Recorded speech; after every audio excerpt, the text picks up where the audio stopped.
The future of crime fighting is here. Drones are being used to help catch suspects, including petty thieves and now shoplifters.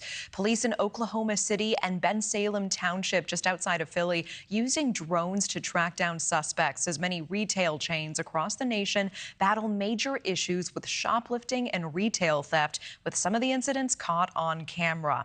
In March, Tucson police say two brazen women seen on camera here stealing $74,000 worth of skincare products from a dozen Arizona Target stores, walking right by the self-checkout and out the front door. 3 people have been arrested in connection to the crime spree. In Georgia, Gwinnett County police arresting a shoplifting suspect with the help of aviation and police dog units. The 33-year-old male suspect fled the store on foot and was apprehended in a nearby neighborhood. Joining us now to talk about these crime-fighting drones is Sergeant Dillon Quirk with the Oklahoma City Police Department. Sergeant Quirk, appreciate your time on this, and tell me, is this drone initiative working? Yeah, hey, thank you for having me. We use drones in various activities, and they're absolutely effective. From a safety standpoint, they are very safe for officers to use. They are quickly deployed in certain scenarios, and we're able to cover a lot of ground searching for suspects very quickly and get certain officers back onto the streets and back to work in other cases. So they're highly effective. How do drones compare with deploying canine units, or is there a synergy where both are ideally used in tandem?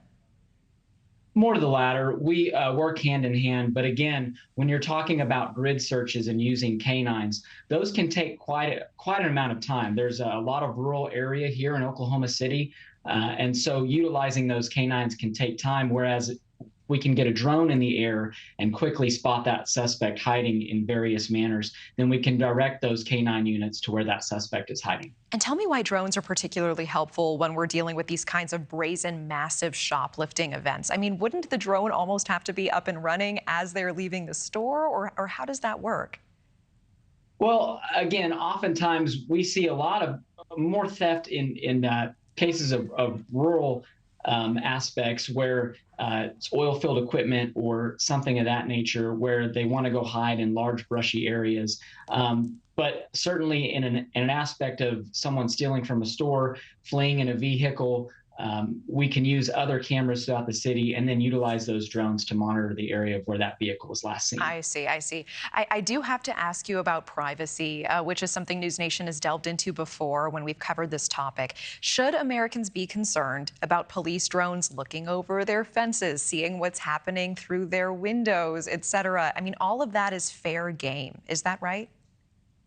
Well, when you talk about open grid searches, the possibility of the cameras catching something is always there.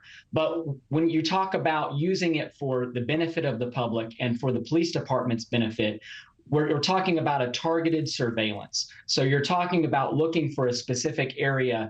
Some of the drone capabilities they're not even operated by man anymore. They're mapped out through the technology, and they fly in that certain mapped area where we're looking. So you're speaking about a very targeted surveillance when it comes to these drones. Do you think that all departments across the country should be training their officers in drones at this point? Well, I can't speak for all departments across the country, but what I can tell you is that they've served us well, and they're highly effective. And in terms of officer safety, they've really served their purpose there. I appreciate that. All right, Sergeant Dillon Quirk with the Oklahoma City Police Department. Thank you so much.